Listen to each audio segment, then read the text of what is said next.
All right, listeners. Well, today we thought we would sit down and just take an opportunity for you guys to get to know us a little bit better. So Roscoe and I are going to ask each other a couple of questions. And we don't know what those questions are. We haven't shared them with each other, so this should be fun. This is going to go one of two ways. Yeah. And probably bad. 19 target south, 23,000. Big. 91 target north, good stack, 36,000, 13,000. Bang. 40 scope, short skate, hot, right.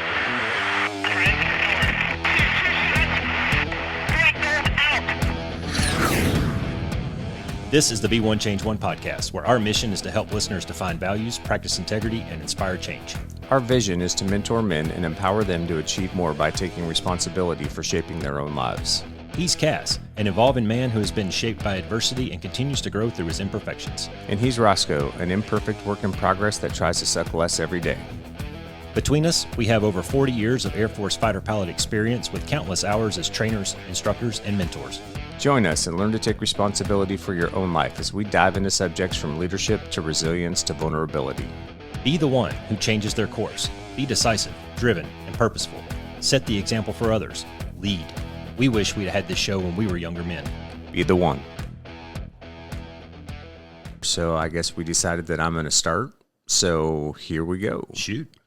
So a lot of you guys out there may not know, but Roscoe spent 21 years in the Air Force. Retired Air Force veteran, Strike Eagle Wizzo. But he also did a lot of other things while he was in the Air Force as well. And one of the commendations that Roscoe got was a Bronze Star, which is pretty fucking cool, if you ask me. So I was curious if you would mind sharing the story around how you were given a Bronze Star. And what does a Bronze Star mean? And explain that to the listeners. Okay.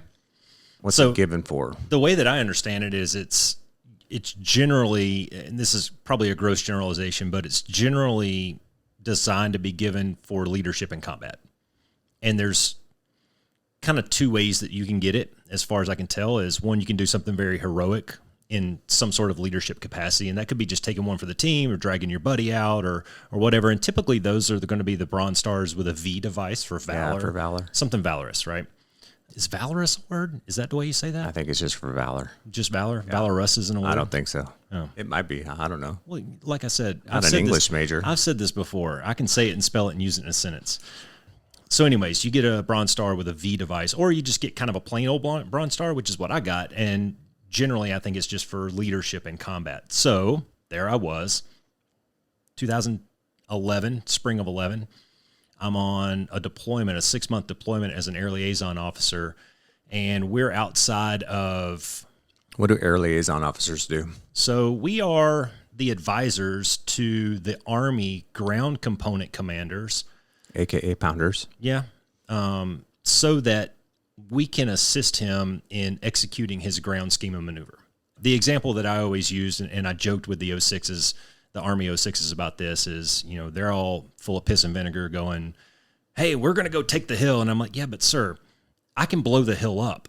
Yeah. There is no hill. Yeah. Right. So, but anyways, we try to help him integrate air power to achieve his objective. Yeah. Right. And a funny story that I had is I'm sitting in the morning meeting one morning, and typically I zone out through these things because there's never any questions for the air liaison officer, the ALO.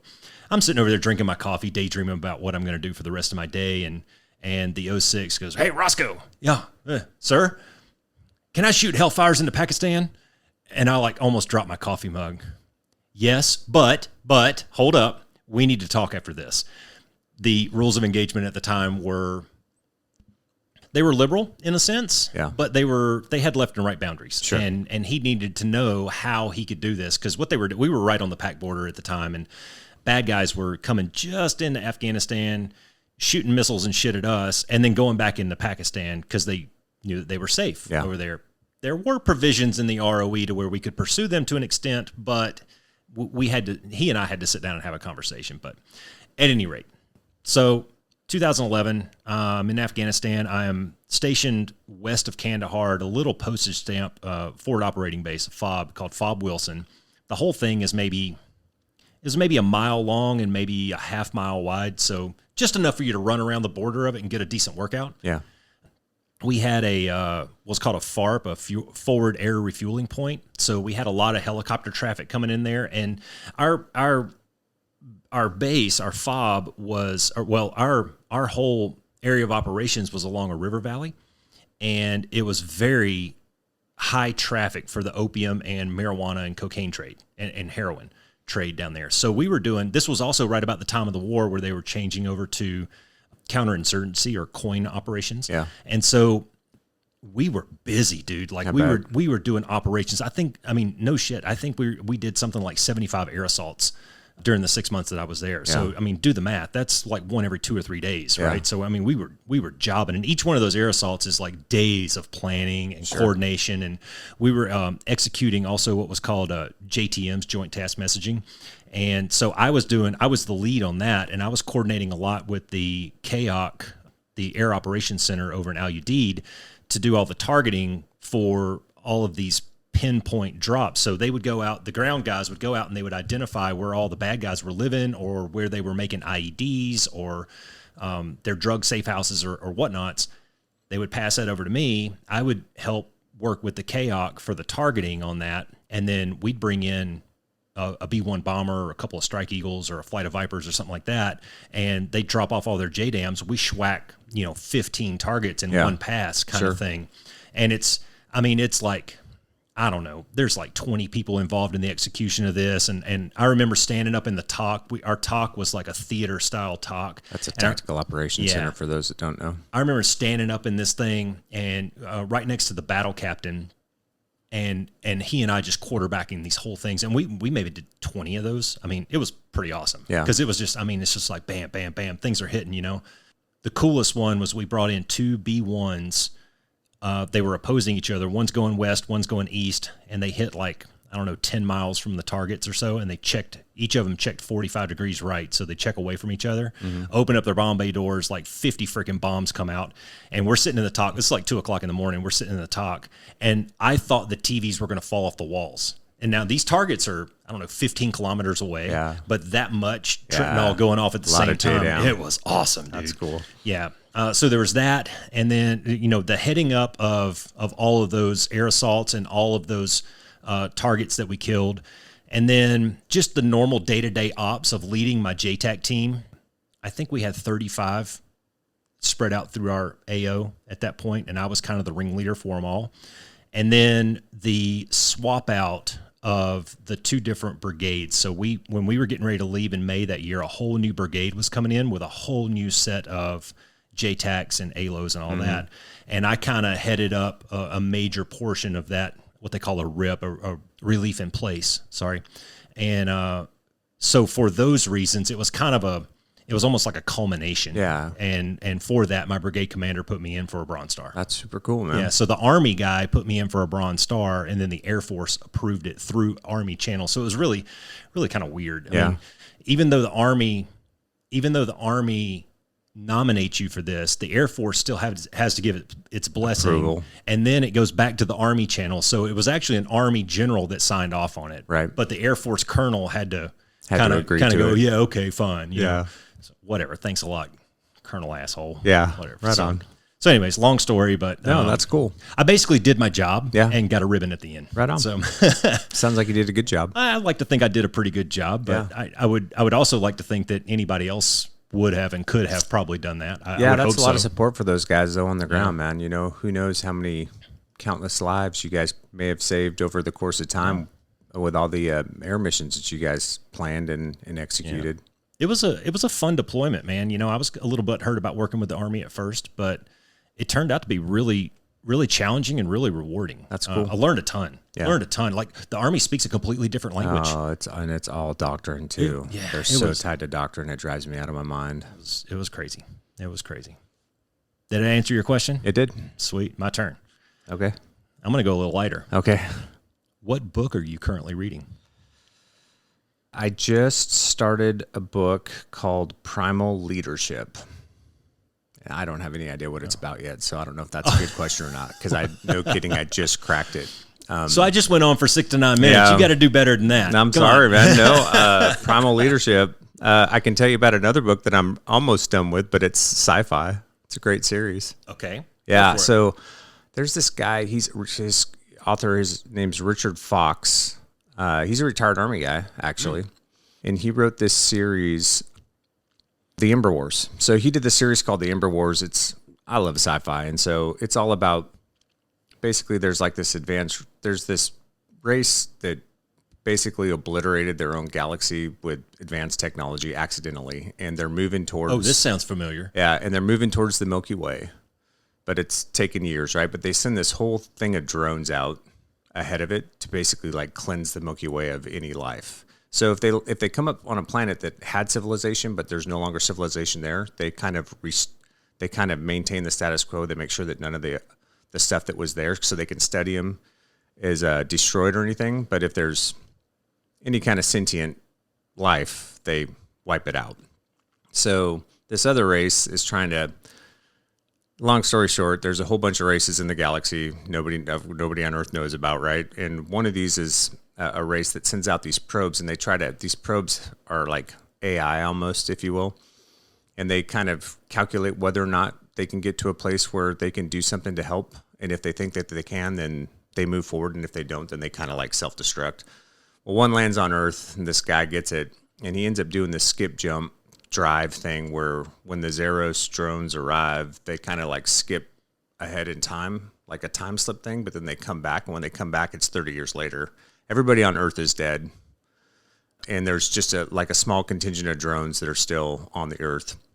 Anyways, one of the parts of that storyline, I'm actually reading something that's a spinoff from it, but one of the parts of the storyline is they create these armor soldiers, right? That live in these guys. They basically go in amniosis containers inside a huge 15-foot metal suit, and they're just badass, right? Kill everything, destroy everything, super hard to kill, blah blah blah. And there's a spinoff series that's all about armor and some stuff that goes on. There's like different divisions in the armor. There's certain people that are like Templar that follow a certain kind of code of ethics and rules and stuff like that. And it's about this whole split and divide that happens between like the regular armor and the Templar, because there's procedural humans when they came back to the Earth in order to repopulate so that we could have the mass and force to fight the Zeros off when they arrived again. They created cliches and procedural human beings where you could grow a human in 9 days, basically. Wow. And so there's been this big split between like normal borns on Earth and the procedurals. And anyway, so I'm reading one of the armor books right now, or just about finished with it. It's a cool series. I like sci-fi. You just totally nerded out. Yeah, I did. That was cool. Yeah. No, that was good. As you were talking about that, like 2 or 3 different either TV shows or movies came to mind. And there was one with Tom Cruise and some redheaded chick in it. I can't remember who she was, but where they were there, he was a clone.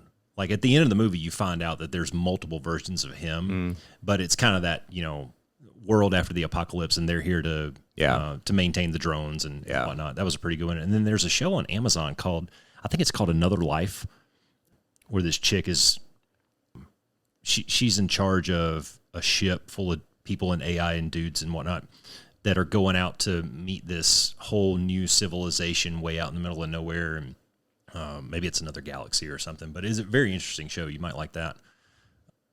While we're on the subject, and this doesn't count towards one of my questions, but while we're on the subject, do you think there's life out there somewhere else? It's hard for me to believe that there isn't.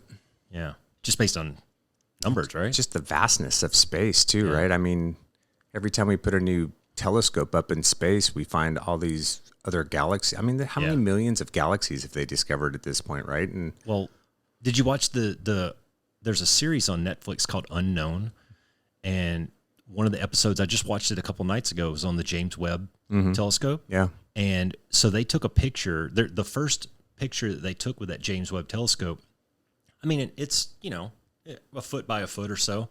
In fact, they said it's so small that if you took a grain of sand and held it out with your arm up against the sky, that's about how much of the sky they photographed. There were 7,000 galaxies in that amazing? One photograph. That stuff, the vastness of space blows my mind. There's another really good show on Netflix. It's all about infinity.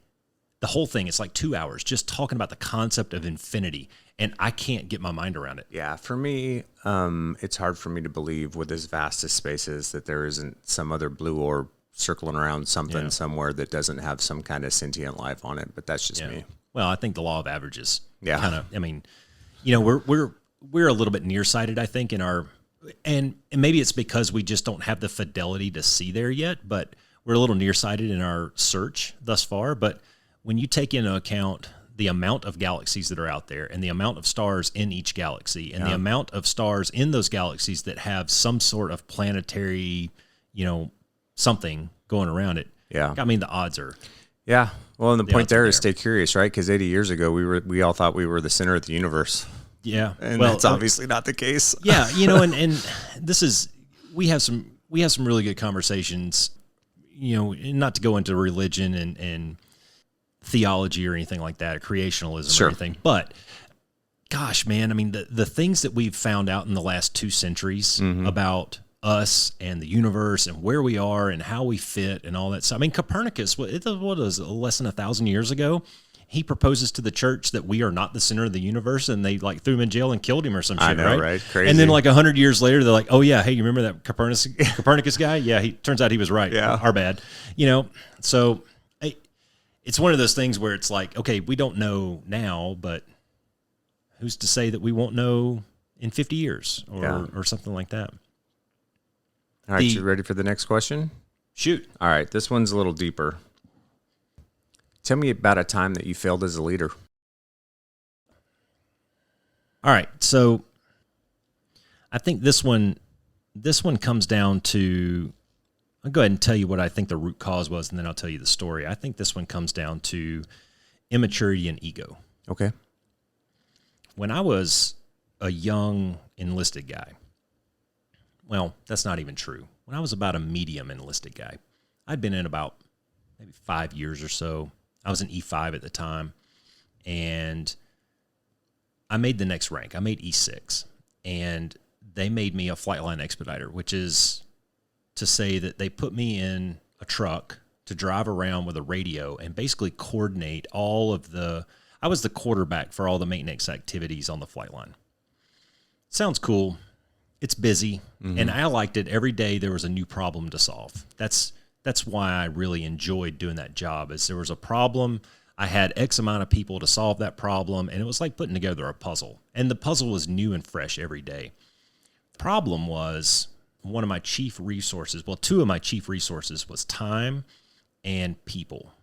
And the goal at the end of the day was to produce as many widgets as I could. And those widgets either came in the form of fixed full-up mission-capable jets or sorties flown, whichever shift you were on, utilizing the 2 resources that I had at my disposal.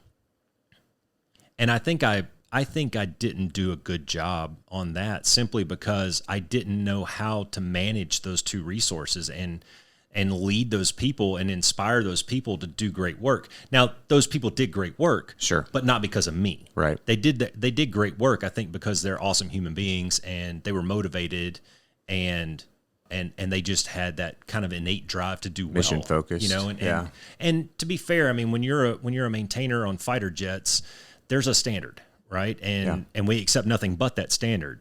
There's no such thing as lowering the standard because we're about to put a pink body in that thing to go fight a war.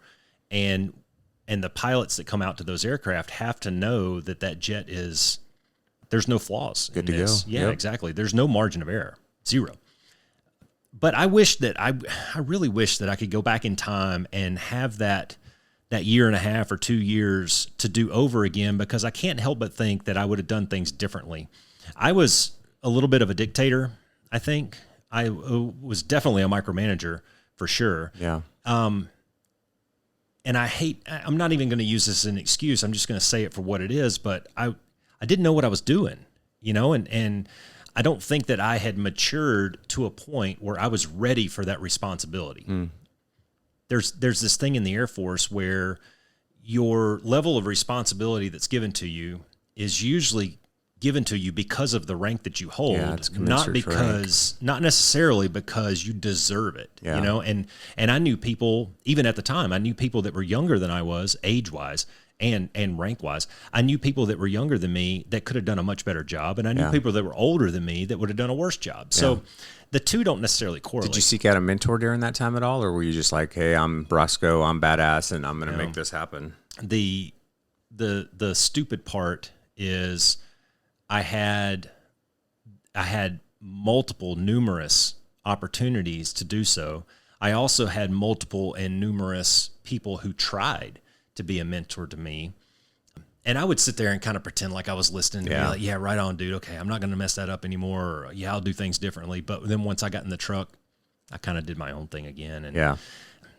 And that sucked, man. Now, luckily, I say this kind of frivolously almost, but luckily at the same time, I was going to school and got my college degree, and I ended up going to OTS. So I kind of left that whole world behind and kind of jumped into a new, almost like an entire new profession almost, which kind of saved me from the impending doom that I was going to have. Like a bunch of my bros at the time, gosh, I probably know 6 or 8 guys from my age group that we all worked together that ended up being Chief Master Sergeants, which is the highest enlisted rank you can attain, right? I don't know that I would have made it. Yeah. Because of, like, I mean, sure, I had the marks and the strats and all that stuff, but at the end of the day, people just didn't like me. Yeah. And that sucks. Yeah. You know, sometimes it's not all about the widgets that you produce or the numbers that you put down on paper or the stats that you can create for the company. Mm-hmm. Sometimes it's about the relationships and the people. Yep. And I think that I could have done that a lot better. Yeah, that's very true. It is about the relationships and the people. That's what I learned as I got older, you know, and into more supervisory or command positions, and that there's more than one way to skin a cat, right? So sometimes you have to have the flexibility when you give somebody a task to let them figure it out and kind of go about it on their terms, you know, and provide advice and some mentorship and follow up for sure. But you can't get too spun around the axle with, you got to do it. Like there's a lot of guys in the military that get really uncomfortable really quick if you're not doing things the way that they do them. And so that was always a good lesson for me. I think I was that guy. Yeah. And yeah, it sucks, man. I was a young man and I was trying to figure shit out. And if I could go back and do it again, I think I would like to think that I would do things differently, and probably starting with getting a notebook and sitting down with one of those older dudes. Yeah. And really trying to digest what they were trying to tell me. Yeah, for sure. But, you know, I mean, it's so difficult too. And this is a great message for young guys trying to find their way.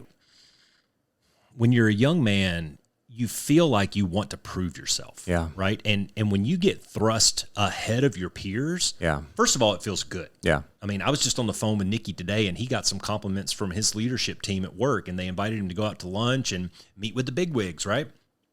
That feels good. Yeah. That pat on the back and that affirmation, that feels really good. But at the same time, you have to stay a little bit humble and realize, man, maybe I don't belong here, and maybe I have a lot to learn. Yeah, or, you know, maintain some humility, but also maintain some curiosity, right? Because you also don't know what you don't know. That's 100% true. And when you get into leadership positions, if you haven't really been into before, there's going to be some things that come up, whether it's, you know, people issues or just how you lead a team and things like that. And there is nothing wrong with going to those older cats and going, hey man, how do you do this? Like, what's your approach to this? Can you give me some advice here? Like, hey, can I buy you a cup of coffee? Let's go talk about this, because I need some direction or somebody to help me kind of work through this process in my head a little bit. Well, you're going to hear me say this over and over and over in this podcast, and it's so true. But the ability to raise your hand and say, I don't know, or I fucked up, that is a superpower, man. If I could create a superhero full of values that we're going to talk about, that would be one of them. Yeah, that would be one of your superpowers, is to be able to raise your hand and say, I screwed that up, or I don't know the answer to this. Let me go find out. Yeah. Asking for help is not a bad thing. Yep. You end up we use so many euphemisms in the military, and one of them is go slow to go fast and all this stuff. But there's another version of that. That's if you go out there and you think that you know how to do it, you're inevitably going to screw it up because you've never done this before. You're not expected to really know all the answers. Yeah. You go out there and you try, you give it your best game without any coaching, and you're going to fuck it up. Yeah. And you're going to end up having to go back and redo it anyway. Yeah. So why not just ask the questions and get it right the first time? Right. You know what I mean? Anyways. All right, your turn, man. Well, you went deep, so I guess I got to go deep. You don't have to. Oh, I'm going to go deep. What is your definition of a man? Ooh. I think that's a difficult question because I think that definition can be very individualistic because when we talk about values, those are very individualistic pieces that kind of make up that core system that you operate by. But for me, and I think too, right? I mean, I don't know. It's, I'm not a big ego fan. We've talked about, like the mantra at weapons school was humble, approachable, credible. I think that's a good place to start. I think you need to have a certain amount of humility. I think collaboration is important. I think men are kind of taught you got to do everything on your own. You got to be the big macho guy kind of a thing. And what you'll find is, especially when you're in those leadership positions like we were just talking about, is that the more you rely on your team, the better the outcome is that you're going to get, right? So, and it's really about finding ways to maximize the performance of the people around you, because if you do that, you're going to elevate the organization by default. Yeah, staying curious, asking questions instead of passing judgment. I wasn't always good at that.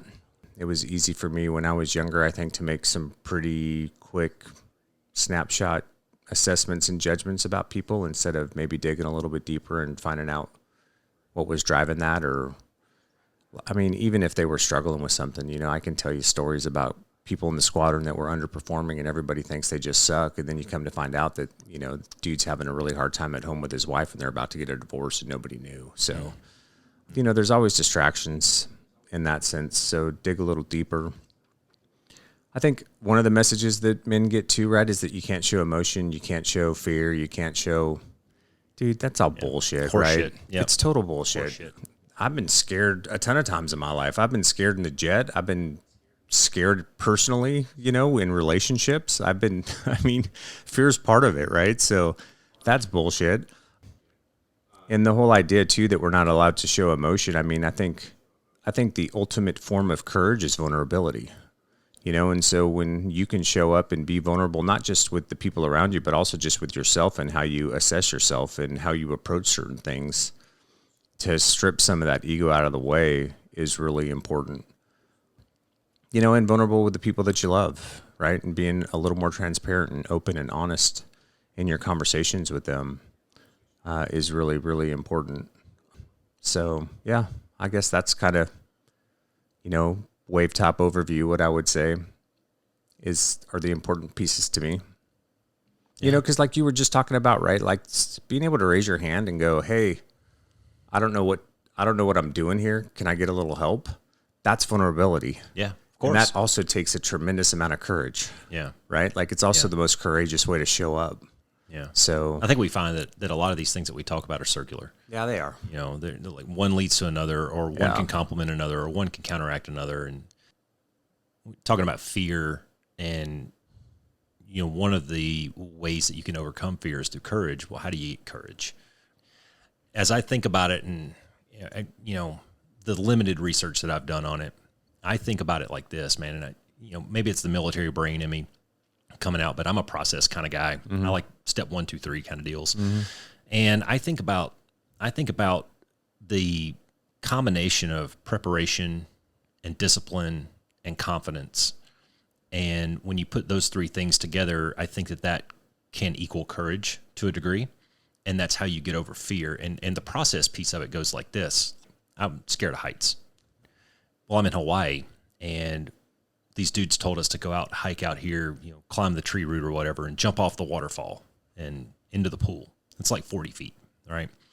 Which 40 feet doesn't sound like much, but when you're standing on top of 40 feet, It's, you get a little vertigo. Vertigo sets in somewhere around 34 feet or so, which is why the Army puts their rappelling tower at 34 feet. It's so that you get a little sense of vertigo before you have to jump. They're trying to scare the shit out of people. Yeah. Right on. So anyways, standing at the top of this waterfall, and I remember having this thought, well, this thing ain't going to jump off itself. 1, 2, 3, go. And is it Mel Robbins, I think, the 5-second rule, where she says when you're faced with something like that, you just go 5, 4, 3, 2, 1, go. Yeah. Right? You don't think, you just do it. If you're thinking about calling that hot chick, 5, 4, 3, 2, 1, hit send on the message or call, And I think that piece of it, I think, comes from discipline of executing a 1, 2, 3 step process. Step 1, hike to the waterfall. Step 2, climb up on the rock. Step 3, jump off the rock, kind of thing. And if I'm disciplined in completing my processes, then there's no room for fear to jump in. Yeah, I mean, obviously there's a lot more that goes into it, but in a simplistic way, that's kind of the way I wrap that piece of it up. Yeah, well, I think what's important about that too is I agree with the preparation and the discipline, but I think the overarching thing there is kind of what you're getting at, which is it's okay to be afraid. It's not okay to allow fear to paralyze you or not allow you to move into something or to try something or to do something, right? Because I'll tell you what, my first couple combat missions, I was scared. I was afraid. I stayed up at night, laying in bed going, what's tomorrow going to be like, and thinking through all the different things or through the mission set and all that stuff. But I didn't let that stop me from lighting the AB, doing a combat departure the next morning and going and doing the thing, right? So you just, at some point, you have to rely on those types of things, know that you're ready, you're prepared, and you just got to get to it. That's confidence. That's confidence, That's confidence and preparation. Yeah. And if you prepare correctly and you know that you've done everything that you can to get ready for that mission, then hopefully that'll alleviate a little bit. Now, there's always going to be nerves and like the butterflies in your stomach, coaching football. I don't think I ever coached a game where I didn't get butterflies. Yeah. And I taught my kids, man, we'd go out onto the field before the game, starting our pregame warm-ups. Guys, it's okay to be nervous. If you need to go puke, go puke. Yeah. We'll rehydrate you and go because that's perfectly normal. It's okay to be scared. You just can't let it drive your decisions. Yeah. Well, and another theme that we'll get to and that we'll talk about through these episodes that keeps coming up almost every single time we sit down and talk is decisiveness. Yeah. And it's not okay to just sit there and do nothing. Yeah. You have to do something. Yep. Choose left, choose right. Doesn't matter. And another theme that will come up is that it's okay to fail sometimes, right? Like failure is one of our greatest teachers. And so you could be afraid of maybe if I step into this, I'm going to fail, and maybe you fail hard, and that's okay too, right? Yeah. Like, because you get the lessons learned out of it, you adjust course, you make corrections, and you move forward. Yeah. I'm in this great book right now this book that I'm reading, it's called The Intentional Father. And he's going through the steps of how to raise a son. And like in society right now, at least in our society, we don't really have that rite of passage. We don't have that crucible that, maybe some other civilizations either had or maybe still have, but we don't really do that too much anymore. And so he's trying to give you some examples of things that you can do to teach what he believes is good, valuable traits to be a man, and things that I think make a good man are things like honesty and loyalty and effort and hard work and discipline and stuff like that. I think I'd like to hear arguments against those things as your definition of a man, because I would argue that you're not arguing what a man is at that point. You're arguing something else. But anyways. What a douchebag is, maybe. Maybe, yeah.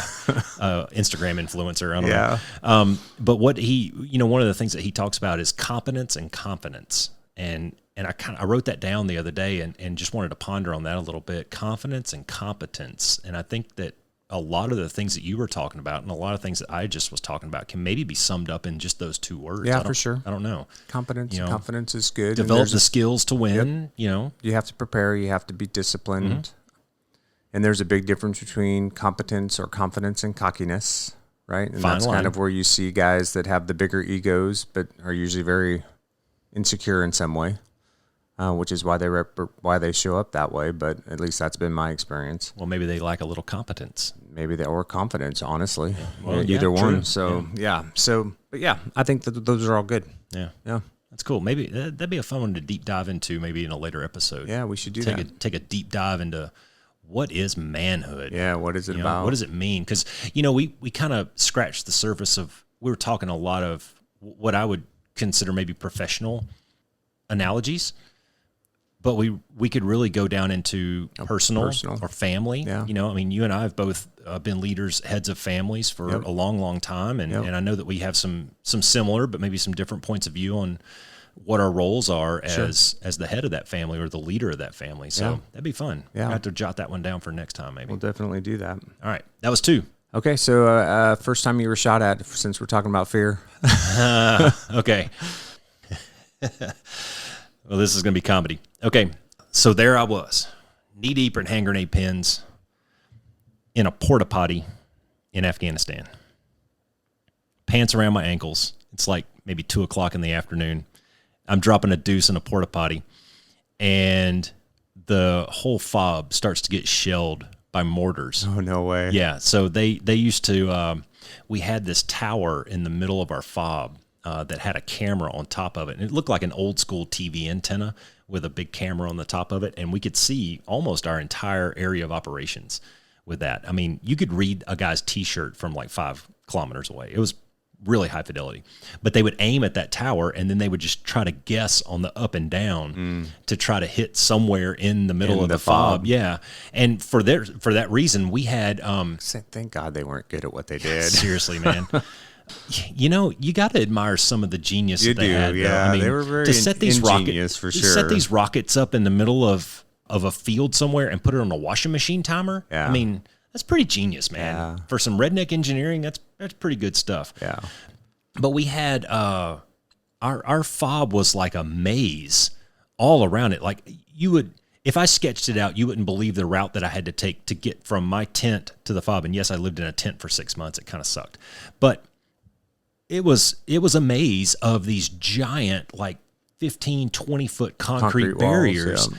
And this is the reason is so these mortars come in and they're kind of on a low trajectory. They're aimed at the tower and they're just guessing at the up and down. But the idea is they'll hit the concrete walls and not kill the people. You know, worst thing, you get showered by some rocks. Yeah. So anyways, there I am in a porta potty with my pants around my ankles, and the sirens start going off, and I can hear the whistle of the mortars going over me, and I'm like, oh, I am not dying in a porta potty in Afghanistan With my pants around so my I jump ankles. up, and I'm no shit. I don't have my body armor on, nothing. I jump up, and I've got my pants. I'm holding my pants up by one hand, and I'm running with the other one, and I'd like dive headfirst in the bunker, and I'm sure everybody saw my ass cheeks and everything, but that was the first time of many times that I got shot at by indirect fire mortars at my fob. That's awesome. Yeah, I'll never forget that one. You probably have some more heroic stories of dodging surface air missiles and No, just AAA. Yeah, AAA. Do the kind of think skinny weave through it. Yeah.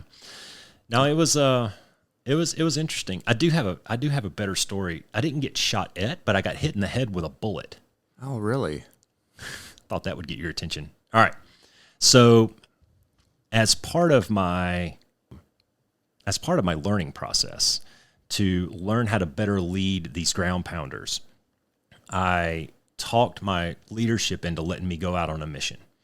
And this is a very benign mission. It was almost comical, the mission that we were going on. We're going out, we're going to drive out of the fob, maybe like, 2 miles down the road, stay the night, get up the next morning, clear a village, and come home. Right. So we're staying one night, sleeping under the stars, which was epic. We slept on cots next to the truck and just stargazed until we fell asleep. It was great.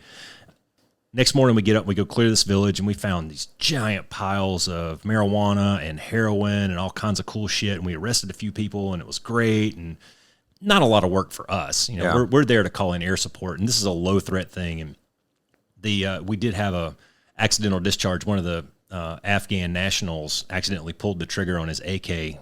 Luckily, he was like 50 steps in front of me, but that'll get your attention real fucking quick. Yeah, I bet it will. So anyways, they we clear this little village, and it's maybe like 10 buildings or so, and they gathered up all the junk that they wanted to blow up.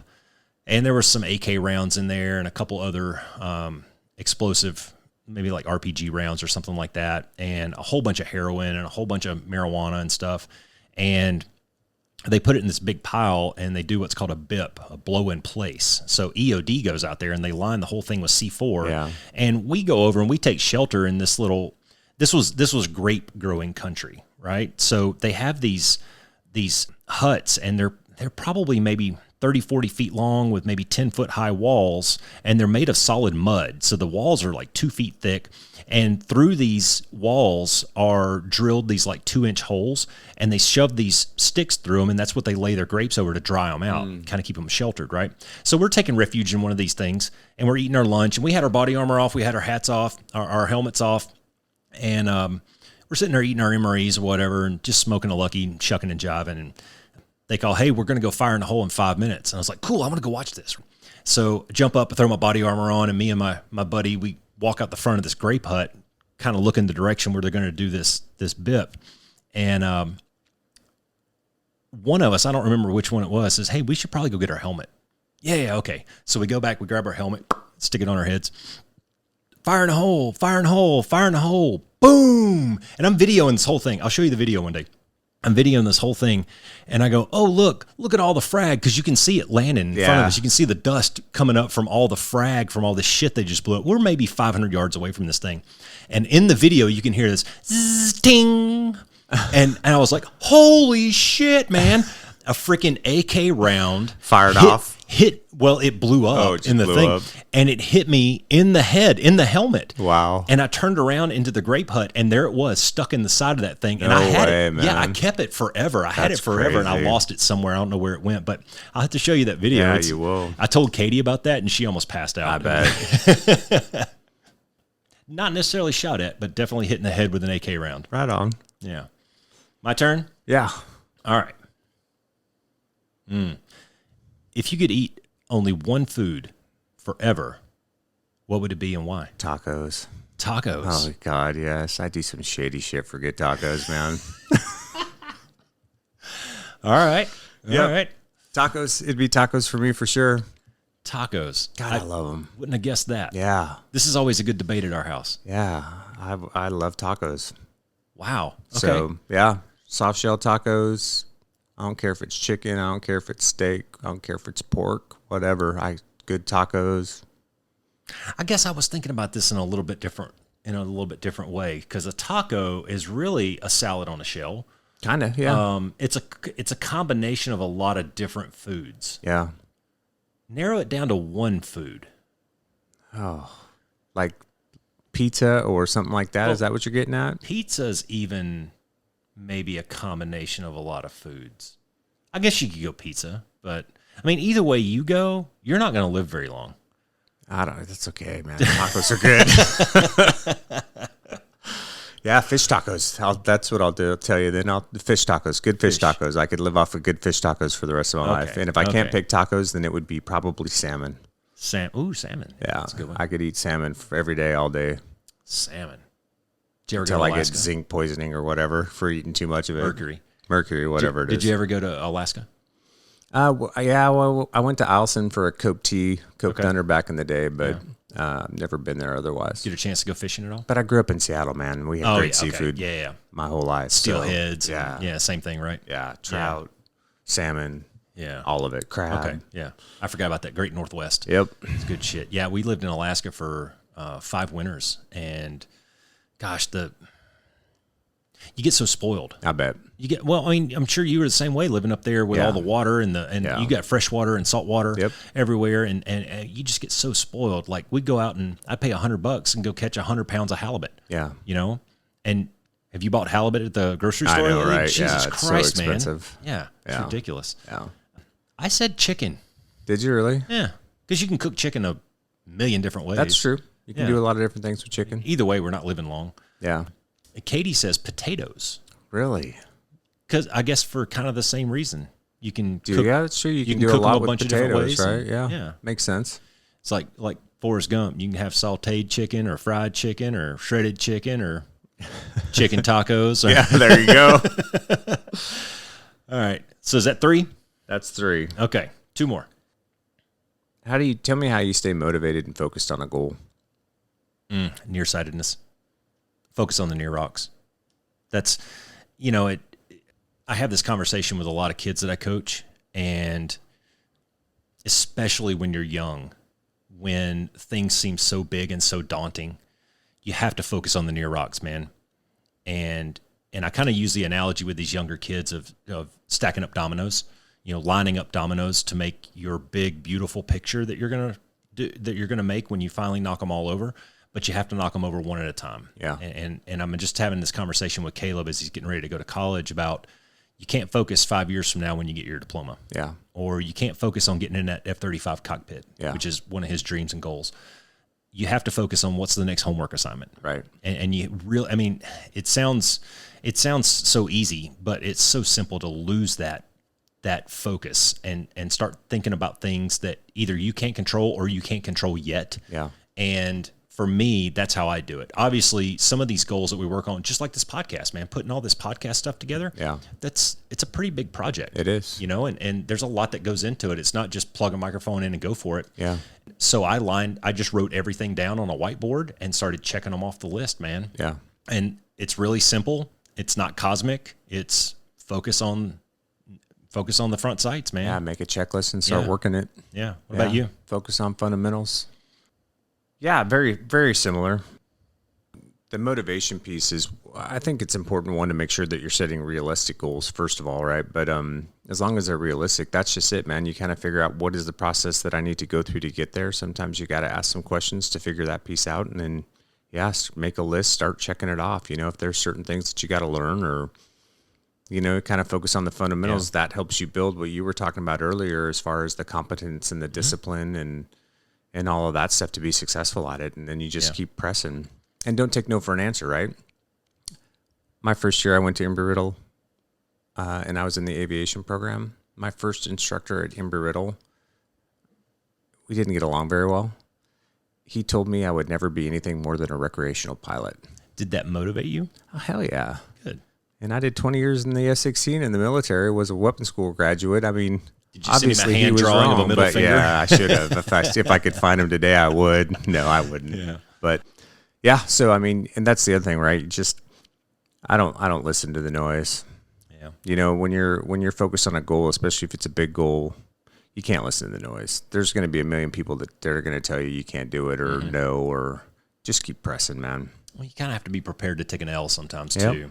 And it's not all unicorns and roses. Nope. Sometimes it's going to suck. Sometimes you got to get gritty.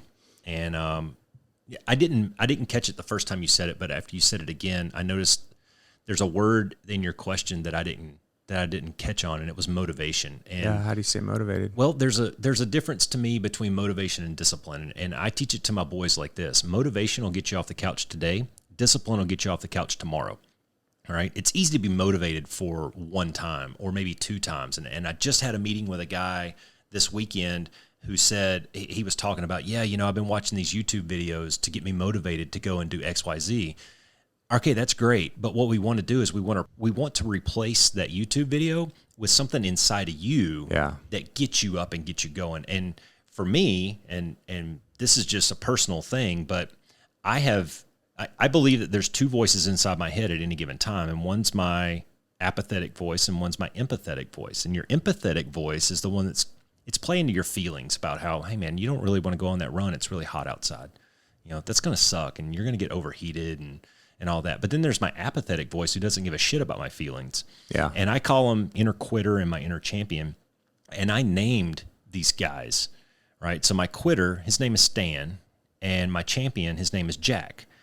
And I make it a game inside my head to still tell Stan to shut the fuck up. Yeah. So whenever I get that voice that says, I don't want to do something, or man, it's really cozy inside your house and, it'd be really cool to just veg and watch some Netflix. Yeah. That's Stan talking to me. Yeah. And this comes with a lot of practice and a lot of introspection and a lot of self-awareness that I've just built over time to be able to recognize those thoughts and that mindfulness of knowing that this is what's happening. Mm-hmm. It's my inner bitch that's talking to me and trying to talk me out of doing what I know needs to be done. And that allows me to have a conversation with Stan, tell him to shut the fuck up, and then me and Jack go get the shit done. Yeah. Right? So that to me is the difference between motivation and discipline. Discipline is going on between your ears. Motivation is an external type thing to get you going. Yeah, that's good, man. I like it. Sorry. These are the things I think about when I'm alone. All right. Number 4. What stage of life are you currently in? What are my stage options? I don't know. Do you mean like from adolescence Well, to? like, I think the way that I look at it anyway is my life has been kind of like chapters in a book. Yeah. So what chapter are you in now? Oh, probably the waning ones. Yeah. Do a little bit. No. Getting towards the denouement, if you will. No. Well, I mean, the chapter I'm in is a place where in my life I finally have a lot of time back to a certain extent. Yeah. To focus on a lot more personal things that are important to me. Whether that's, family and investment in my kids or just relationships in general. Yeah. Like I haven't had the flexibility in life, especially in the military necessarily, to have the amount of time that I have now to do those things or to pursue, things that I'm interested in, like the podcast that we're working on right now, and finding ways to give back and to be a mentor to younger kids or younger men, and to find ways to pass on a few things if I can from the experiences that I've had in life and the lessons that I've learned, some of them through a lot of adversity. And so, yeah, that's kind of the stage I'm in now, man. Because of the job that I have and the fact that I only really work about half the month, if that, it gives me a lot of time back. Yeah. And that's been a great gift in some ways because it's allowed me to do a lot of self-inspection and personal reflection to kind of work on some things that I need to change about myself. It's allowed me to be a lot more present because when I was a younger man, I was very future focused because there was always something to achieve, a goal, a mission, whatever it was, right?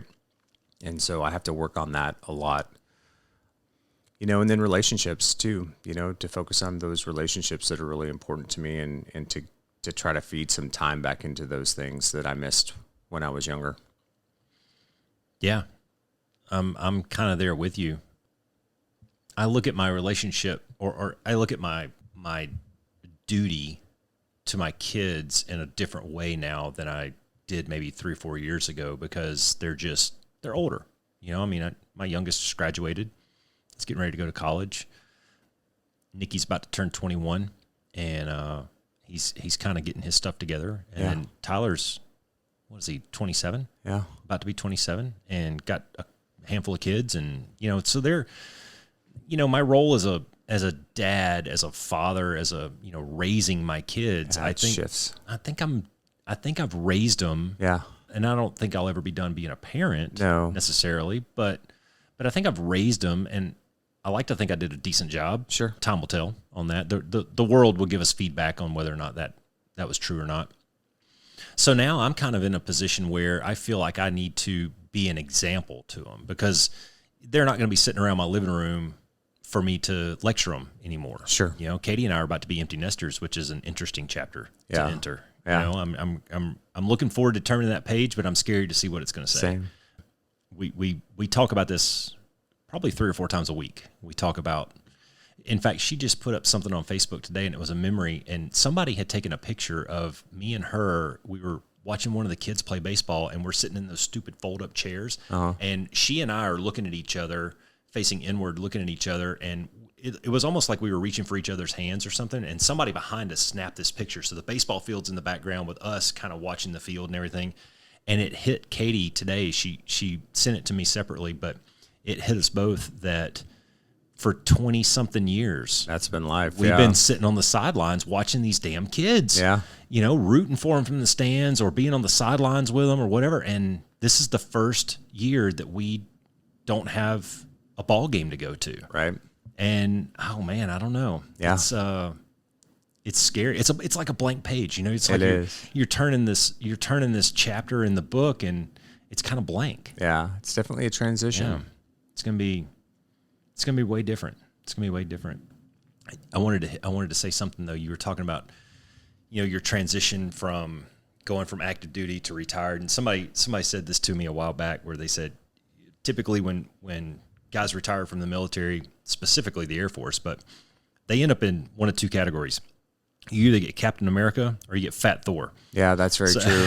So I'm happy to report that I'm at least working towards being in the Captain America side of this bell curve and not no the doubt. Fat Thor side. But how many people do you see that, Oh, yeah. they get out of the Air Force and they're like, woohoo, no more PT tests. Yeah. It's pizza and beer from here on. Yep. Wow. They go sideways fast. Yeah. So, anyways, all right, that was 4. One more. One more. Okay. If you could name one or two, what would have been the biggest? Who's been the biggest influence in your life, or your biggest role model? Like, is there any one or two folks that you've modeled yourself after over time, or that have just had that real impactful place in your life? Yeah, Katie's dad has been a pretty solid, consistent figure for me. And I think a lot of it was, this isn't necessarily throwing shade on my dad, but my dad went a different route, and his style and his profession is stuff that I'm just really not interested in. Yeah. Whereas Katie's dad and I, we share a lot of similarities, both in our personalities, in our pursuits, professionally, personally, all that stuff. We share a lot of common ground. And for that reason, he and I have never run out of stuff to talk about. And I mean, as recent as just a couple of months ago, when they were out here visiting for the graduation, he and I were up early one morning having coffee, and we just talked for like 2 hours, just BSing. And I was asking him about, because he's, what is he, 67 maybe, something like that. So he's right there at the I'm never going to work again age. Yeah. And he set himself up really good for this with his investments and everything. So I'm picking his brain about, hey man, sure. so when did you go from a high risk to a moderate risk, to a low risk, and start dialing it back, and I mean, I'm 47, so I got a little bit of time. We were talking about the stock market and inflation and how these things are impacting him versus how they're impacting me, and the real estate market and things like that. And he's got a much different perspective from 20 years in the future that I can learn from. Yeah. Right. So I pick his brain on a lot of these things. Like, we talked a lot about that. We talked a lot about, how did he handle that transition when all of his kids moved out, and it was just him and his wife sitting there. So we had really good conversation around a lot of that stuff. And then I had a commander years ago, former Thunderbird dude, and he was just like cool, like he wasn't like a commander. Like when he walked in the room, you knew that this guy was in charge, but he didn't project himself like that. And And I say that he had a little bit of influence on me. He actually had a lot of influence on me, but it was his oldest son and my youngest son played baseball on the same team. Mm-hmm. And when I went to work every day, he was the boss and I was his chief of safety, right? But that evening at 6 o'clock, me and him would sit out in the outfield and chew sunflower seeds and solve the world's problems. Yeah. Almost exactly what you and I used to do in your office. Yeah. We just sit there and just talk, Yeah. and it helped me realize that there's a big difference between Roscoe and Paul. Yeah. And I think that came at a really pivotal time in my personal progression, my personal growth, that I was able to separate those two and go, okay, I can do both, right? I can go to work and have my alter ego, and then I can come home and just be normal. Yeah. I don't have to carry around this persona all the time. Right. And I don't have to be this hardcore military guy around my family. I'm supposed to be fun. Yeah. You know what I mean? And I think that he really helped me turn that corner during those years. That was maybe, mid to late 30s or so. So I came to it late, but that's cool. But I got there. Yeah. So that's cool. I think what's cool about that story too is, so often I think we look for somebody to be in that role that's, like our dad, right? But I mean, my dad was a good man, but he wasn't a great father. I didn't learn a lot from my dad. And so I guess my point in saying that is, you'll find those people that you can set yourself up with, or that can be mentors to you, or that you can look to as examples everywhere. Yeah. Right. It doesn't have to be somebody necessarily that you're just close to, or that's in your family, or whatever the case may be. Right. Like they come in all shapes and sizes and from all kinds of different directions. So, yeah. And I like to use the analogy of kind of building the perfect superhero, look to multiple people and take the things that you really like about each one of them and build your perfect mentor through a company of people. Yeah. And I'm not trying to throw shade on my dad or anything, because he taught me a lot. He taught me the value of hard work and family and dedication to a cause and all these things, But, when I got into manhood, I joined the military when I was 20, so I wasn't around my dad when I was kind of in that transition period through my mid-20s into manhood and stuff, I had met Katie, and I spent a lot more time, I think, with her dad than I did with my dad, and that's why I threw that out there. It wasn't. I'm not throwing shade on my dad necessarily, but now my dad and I disagree on some things for sure. We've definitely had our moments together. Sure. He's much more of a passive person. I tend to be more kind of in your face and tell it like it is, where he's more Really? no.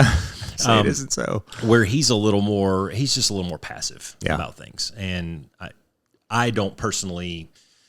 That doesn't attract me. Okay. You know. Whew. What do you do to maintain your mind, body, soul balance?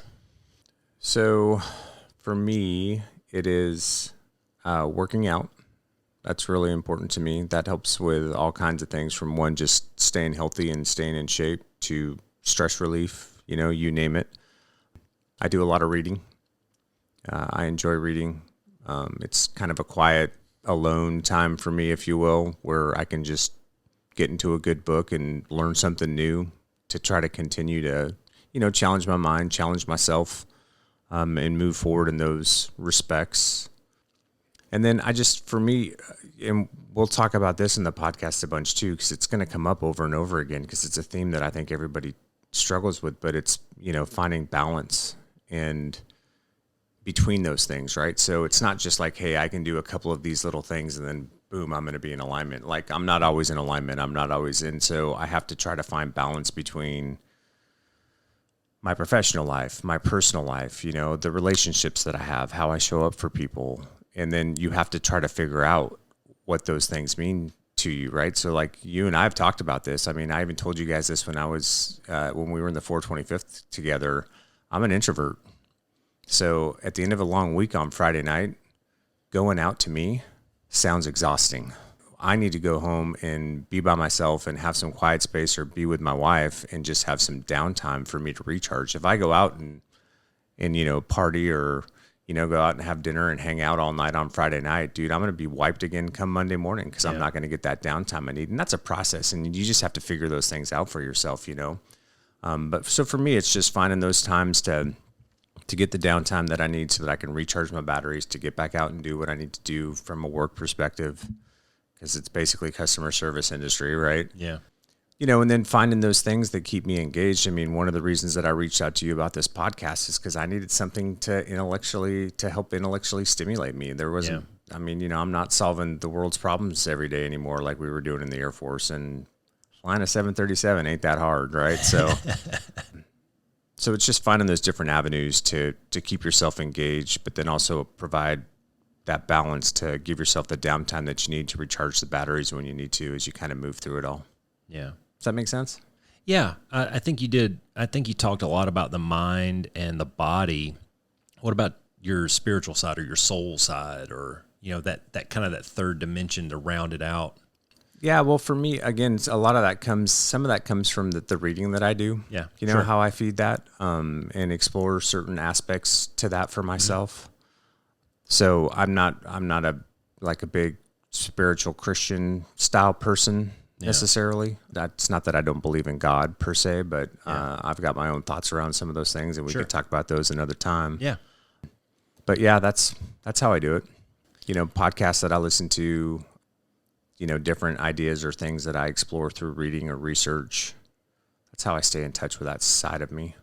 Yeah, I think that there's probably a common misconception, at least from my perspective, that when I say mind, body, soul, or mind, body, spirit, that people automatically associate that with religion and God and things like that. But I'm not really talking about that. Okay, yeah. So I know where you're getting at now. So how I fulfillment, how I feed my spirit these days really is by how I show up for people. Yeah, that's good. And how I help out, right? Yeah. And when I can provide support for a friend or direction for maybe somebody who's struggling. I was talking to you about a guy that I flew with recently who's going through a whole bunch of difficult decisions in his life, and we were able to do a whole values exercise to kind of help him get down to the nitty gritty about who he really is and what he really believes in.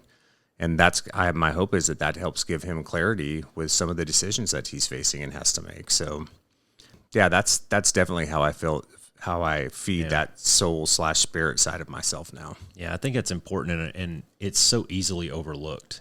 An example is, for about the last 3 weeks, we've had this heat wave going on here. And so I've been getting up at 5 in the morning to get my walk in. You know, I grab my little weighted vest and I go on my 45-minute walk in the morning. And after, I don't know, it took me about 3 days to really recognize and internalize that, man, I'm getting to see the sunrise every day. Yeah. You know, and now I kind of, after 3 weeks, I'm kind of looking forward to it every morning, you know, because it's just that, I don't know, it's that little moment of just, man, this is really cool. Like this morning there were some clouds up in the mountains and the sun was kind of reflecting off of them. And, you know, if you've never seen the silver lining around a cloud, it's fucking awesome. Or just the colors too. Yeah, and we get some of the best sunrises and sunsets around here. I like going out in my truck or my Jeep or something, just going down a dirt road and listening to some country music. Yeah. And it kind of, you know, I'm a country boy at heart. I do pretty good living in the city, but every now and then I got to get out and just blast some country music, man, and kind of get right with my soul a little bit. Get back down to my roots. Sure. And then kind of like what you said, you know, kind of recharge, reset the batteries a little bit. And then I'm good for about another month or 6 weeks or so before I need to do it again. Yeah. During riding season. So starting in about October or so, it'll be just about every weekend. Yeah. We'll be out cruising the trails. And I love to be out in nature. I think that is probably, for the listeners, man, if you need some grounding, or you there's need a lot to of just research that supports that. I love to get out in nature, man. Listen to the leaves. I told you about the 12-hour walk thing that I went on, where all I heard for 12 hours was the crunch of my feet on the gravel. I mean, it's cathartic, dude. Yeah. And just like exercise kind of gives you a chance to zone out sometimes. Right before I came over here today, I did a 30-minute workout on a treadmill, and I wasn't thinking about anything else. It was just my steps, focus on my breathing, and that was it. You know, and I think that's a really good way to just clear your plate just a little bit. Do something really hard, or get out there and do something that just kind of gets you by yourself for a little bit. Out of the busyness and the craziness and the attachment of everything that we have in life. Yeah. You know? Yeah. That balance is so huge. And you know, the mind, body, soul, kind of that three-legged stool analogy that we use, that balance. I can go out for a walk or a jog and listen to a good book that stimulates my spirit and get all three of those at the same time. I've you know, it's taken a long time to get to that point. Yeah. But there are ways that you can do this and not have to spend, you know, like an inordinate amount of time on each one. You can combine these things, man. And listen to a good podcast while you're running on the treadmill. You're knocking out all three. That's right. You know? Yeah. Yep. All right, man. Well, anything else to add? No. That was fun. That was fun. That was fun. You know what? So like 6 months from now, we need to do this again. Yeah, probably. And try to. I'm going to save this so come up with different questions. Sure. And, that was a fun little exercise. Yeah, and for the listeners out there, we hope you guys enjoyed it. It was just an opportunity to have a little bit of a lighter discussion, give you guys an opportunity to get to know us a little bit better, because we're going to have some deeper subjects that we talk about in the podcast that are going to take a little more thought and attention and self-reflection. So anyways, that's all I got. What about you, Roscoe? Be the one. Be the one. Thanks for flying with the Be One Change One podcast. If you got something out of this show, then be the one and share it in your circles of influence. You can be our wingman through our website at www.be1change1.com. That's be and the number one, change and the number one.com. We invite you to be the one and join our fighter squadron on social media at Be1Change1 on Facebook, YouTube, and Twitter. You can follow us at Paul Roscoe White on Facebook, Instagram, and LinkedIn, as well as Roscoe's website, www.paulroscoewhite.com. You can email us from the website, and please leave comments, share, and ask questions, or leave ideas of things you would like to discuss on future podcasts. Most importantly, be the one that helps us win the algorithm by leaving a review on whatever platform you're listening on. Thanks for joining. Until next time, be the one.